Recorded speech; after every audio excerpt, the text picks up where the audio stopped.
I've spent my last 25 years in public service of one kind or another. At the end of another term, I'd be in my mid-80s. Frankly, it's time for a new generation of leaders. They're the ones that need to make the decisions that will shape the world they will be living in. That's right. Sometimes senators do let go of power, and that's Senator Mitt Romney saying he's not going to seek re-election when his term ends in 2025.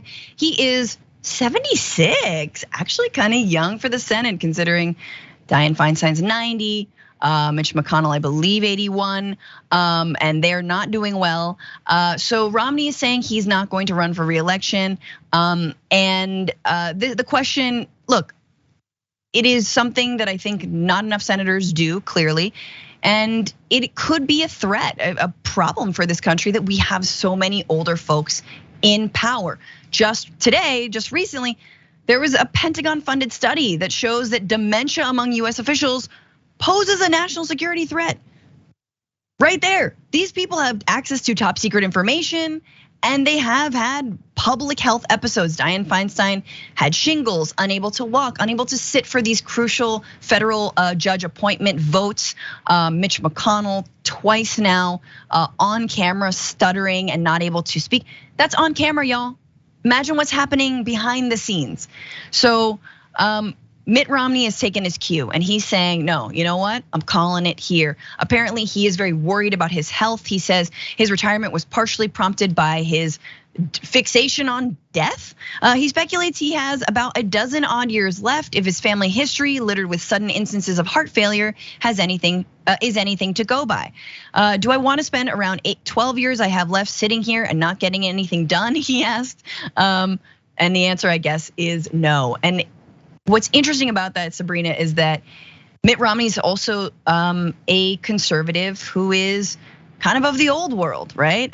He voted to impeach Donald Trump the second time. He doesn't believe in insane extremism, right? He's a Mormon. He arguably, although I probably disagree with him about a lot of his views on abortion, has a certain moral compass that I think most Republicans now, in their cravenness for just saying the most extremist thing and being the most loyal to Donald Trump, have completely lost the thread of Mitt Romney. On the other, has been more and more part of a Republican wave that is dying out, and a younger, more radical base it has come in to supplant them.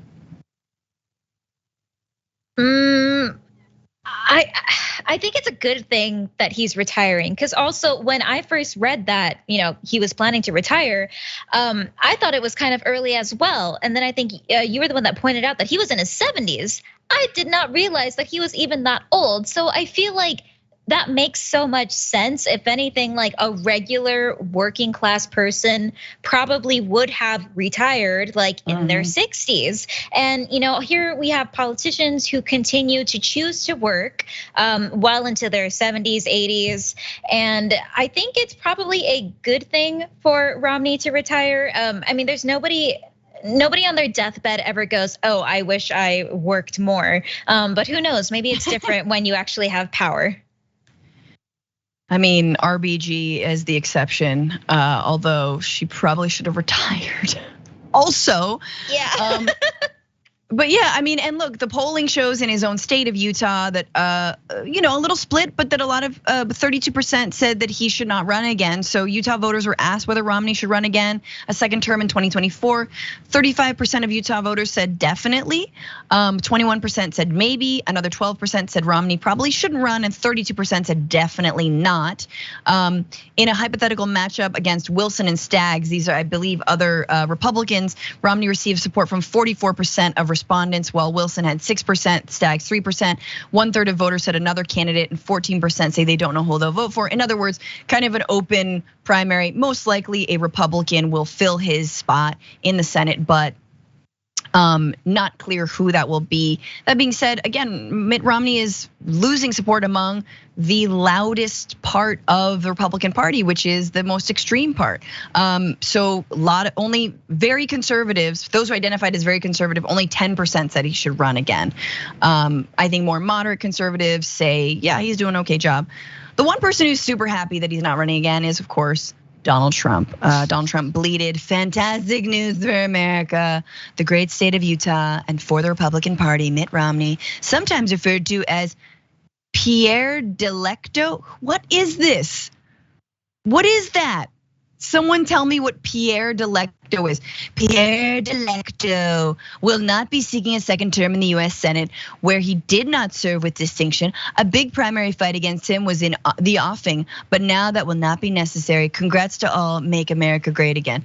I mean, he was your party's nominee for president. He ran against Barack Obama.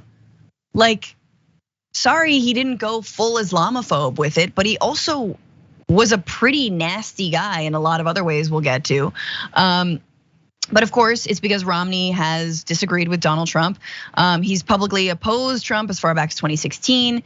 In March of that year, gave a speech lambasting what he viewed as Trump's lack of moral character and coherent policy positions. In 2018, Romney successfully won a Senate seat from his adopted state of Utah and broke party ranks to vote to impeach President Donald Trump twice. Here's what I'll say about Mitt Romney. He's not a cuck. All right, sorry. He's the one Republican who, after naysaying Donald Trump, after saying that he was a threat to this country, after saying he was immoral, after saying he would be a terrible fit for president, did not flip-flop. Yeah, he had a steak dinner with Donald Trump. Yeah, maybe he sought a cabinet position, who knows?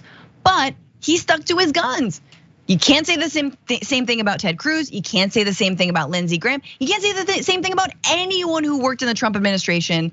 They all also had their doubts and they completely flip-flopped. And it doesn't matter because he just wants loyalists in his back pocket. So that being said, let's remember Mitt Romney on the campaign trail, I believe in 2012, talking about 47% of Americans. This is a fun throwback to a not so fun Romney moment.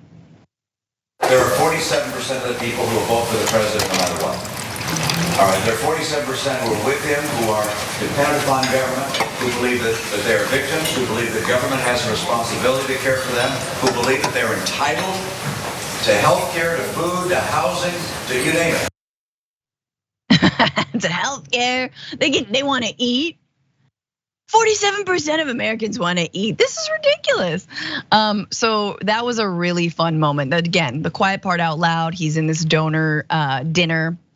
Of course, he's gonna say that we're so jaded. We've heard so much worse, Sabrina, since then. But go with grace and all of your money, Mr. Romney. Guy Smiley, guy who left a dog on top of a car, because that did happen.